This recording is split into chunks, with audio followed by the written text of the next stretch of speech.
Ya, kita mulai mata kuliah fisika tentang gerak harmonik. Selamat siang, Assalamualaikum warahmatullahi wabarakatuh. Waalaikumsalam warahmatullahi wabarakatuh.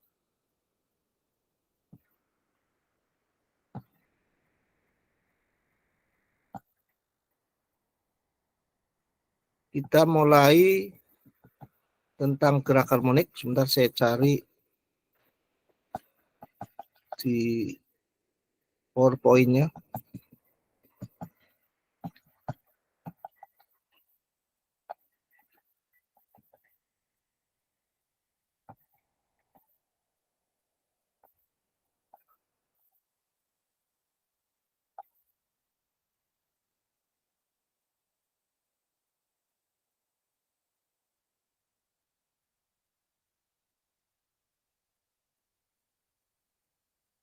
Gerak harmonik, kita akan memberikan dua contoh getaran, yaitu pegas dan ayunan sederhana.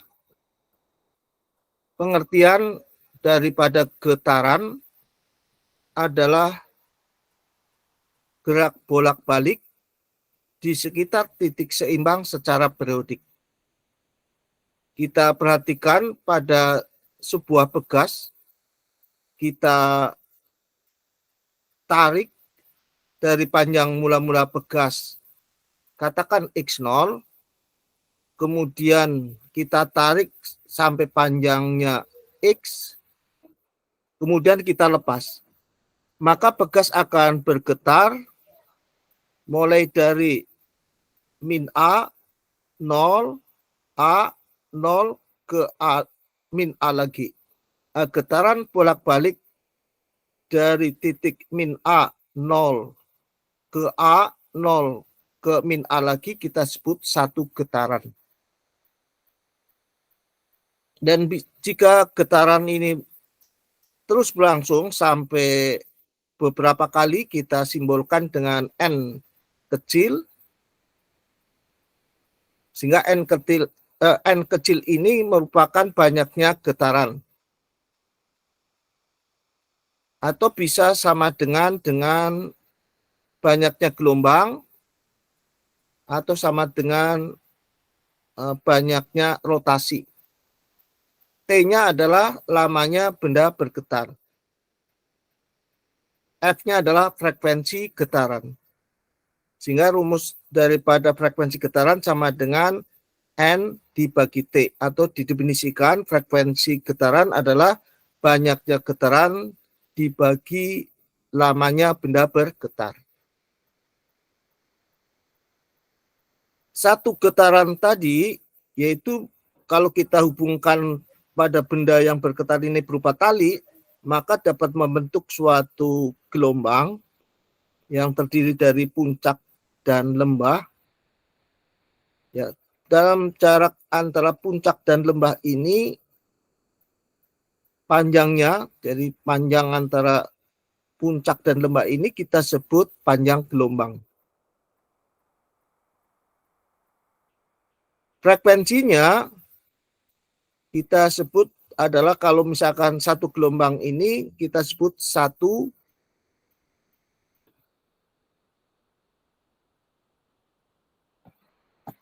gelombang.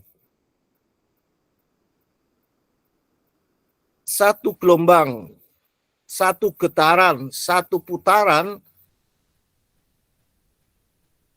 kecepatan rotasinya kita simbolkan omega, yang dinyatakan sebagai kecepatan sudut, sama dengan 2pi kali frekuensi.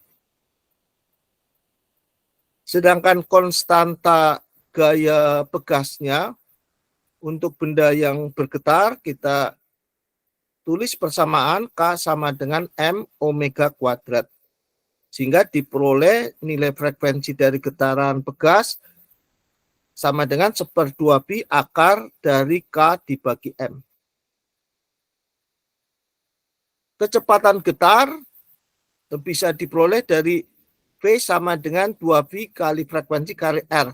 R-nya itu adalah amplitudo atau simpangannya. Ya, dianggap cari simpangan maksimumnya. Untuk pegas yang diam, untuk benda yang tidak bergetar, maka konstanta gaya pegasnya adalah massa kali gravitasi dibagi penyimpangannya. Di mana delta X itu sama dengan X hasil daripada panjang karena adanya beban dikurangi panjang pegas mula-mula. Ini diperoleh daripada hukum Hooke. Jadi hukum Hooke mengatakan bahwa gaya pegas sama dengan konstanta gaya pegas kali delta X. Delta X itu adalah penyimpangan atau simpangan setelah ada beban dikurangi panjang mula-mula. Sehingga F sama dengan K kali delta X. Karena F-nya gaya pegasnya itu sama dengan, karena ini bendanya diam, jadi sama dengan gaya berat, yaitu W itu sama dengan massa kali gravitasi. Sehingga harga K-nya itu sama dengan massa kali gravitasi dibagi delta X. Lain halnya dengan pegas yang bergetar, maka rumus konstanta gaya pegasnya sama dengan K sama dengan M omega kuadrat, di mana omega adalah kecepatan rotasi atau kecepatan getar. Yang rumusnya 2V kali frekuensi. Frekuensi sama dengan banyaknya getaran dibagi waktu. Untuk ayunan sederhana kita perhatikan, pada ayunan sederhana maka simpangan ayunannya kita nyatakan dengan simbol X, dan panjang lengan daripada ayunan L, sehingga diperoleh persamaan X sama dengan L sinus theta. Untuk konstantanya, massa kali gravitasi dibagi L. Ya, sehingga diperoleh K sama dengan M omega kuadrat. Dengan demikian kita mendapatkan frekuensi ayunan sama dengan 1/2 akar G dibagi L.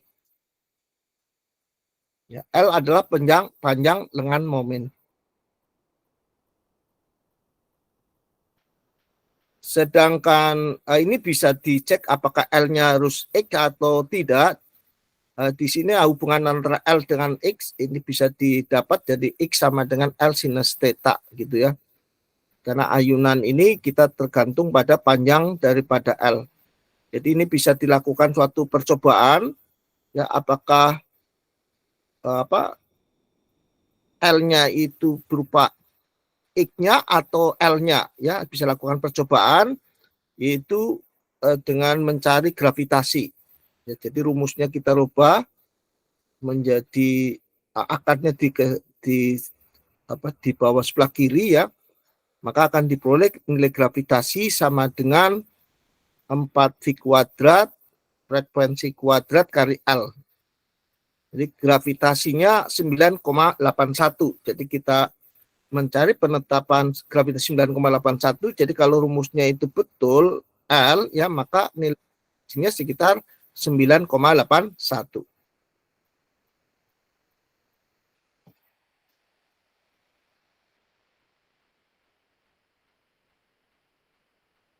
Kemudian kecepatan ayunan sama, itu rumusnya V sama dengan omega kali R.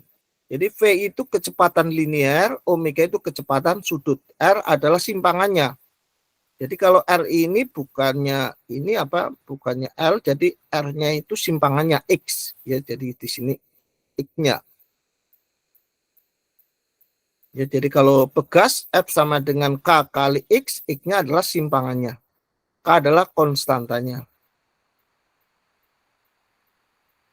Ayunan sederhana ini biasanya digunakan untuk perhitungan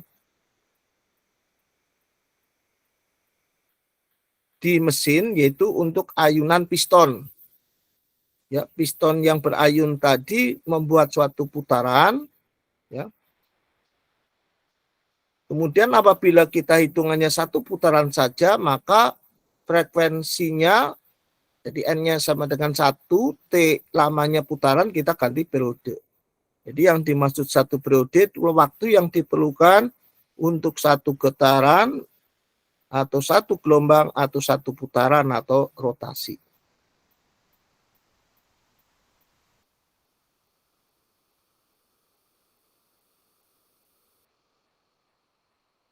Jadi perumusan omega kali R bisa diturunkan bahwa V sama dengan S dibagi T. S-nya itu merupakan keliling lingkaran. Ya, jadi merupakan keliling lingkaran yang ini, ya. Nilainya 2V kali R dibagi T. Jadi R kalau berupa suatu gelombang, jadi R dalam satu gelombang adalah simpangannya, boleh diterjemahkan amplitudonya. Jadi secara umum apabila kita berupa suatu gelombang, maka R-nya adalah amplitudonya, nilai amplitudonya. T adalah periode waktu yang diperlukan antara satu puncak dan satu lembah di sini. Ya, ada satu puncak, satu lembah. Nah, kalau grafiknya tidak teratur seperti ini, ya periodenya diambil satu puncak, satu lembah. Kalau secara keseluruhan, berarti kita menghitung getaran secara keseluruhan, misalkan seperti ini. Nah, ini ya. Kita mau menghitung secara keseluruhan berapa frekuensinya. Anda harus menghitung dari mulai start pertama sampai start terakhir. Kemudian kita hitung jumlah puncaknya, misalkan 1, 2, 3, 4, 5. Tadi definisi daripada satu getaran, satu gelombang adalah terdiri dari satu puncak, satu lembah. Sehingga ada 5 puncak, N-nya ada 5, maka banyaknya getaran sama dengan banyaknya puncak dibagi 2, jadi 2,5. Jadi nanti dimasukkan ke frekuensi ini, N-nya ada 2,5, lamanya benda bergetar berapa di sini. Ya, maka akan didapatkan frekuensi. Jika frekuensi didapat, maka akan diperoleh harga omega. Ya. Harga kecepatan rotasinya. Dengan diperoleh, misalkan kita amplitudonya ini besarnya beda-beda. Biasanya kita cari rata-ratanya. Kalau misalkan informasi mengendaki yang maksimum, ya berarti yang paling tinggi. Kalau yang mengendaki rata-ratanya, ya amplitudenya kita ambil rata-rata dari 55 ini, rata-ratanya masukkan kemari, sehingga simpangan getarannya berupa simpangan getar rata-rata. Jadi kalau bentuk seragam ini, misalkan ini pada frekuensi, ya.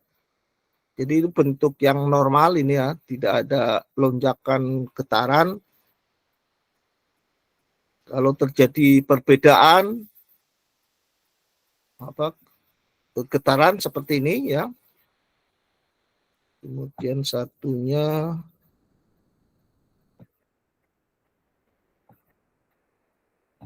ini getaran yang teratur ini ya, dia membentuk suatu pulsa ya, suatu setengah gelombang.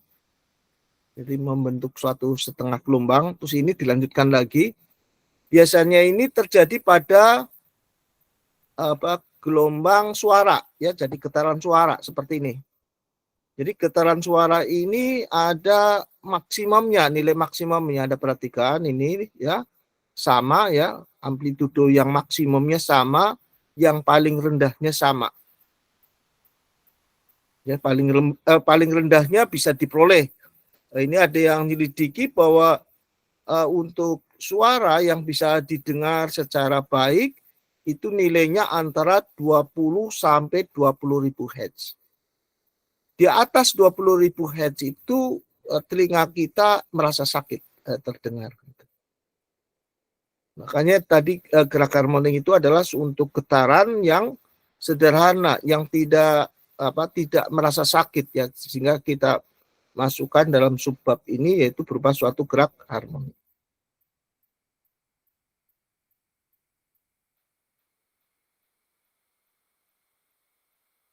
Demikian untuk untuk bab getaran dan gelombang ya, yang kita kelompokkan dalam gerak harmonik. Barangkali ada pertanyaan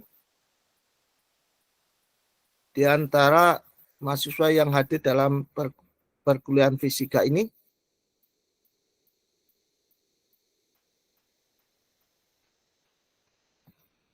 Ya, monggo barangkali ada pertanyaan.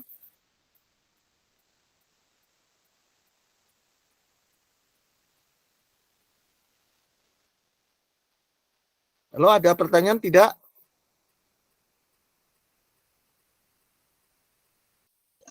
Tidak ada, Pak. Cukup. Oke, kalau cukup, ini saya tutup terlebih dahulu ya.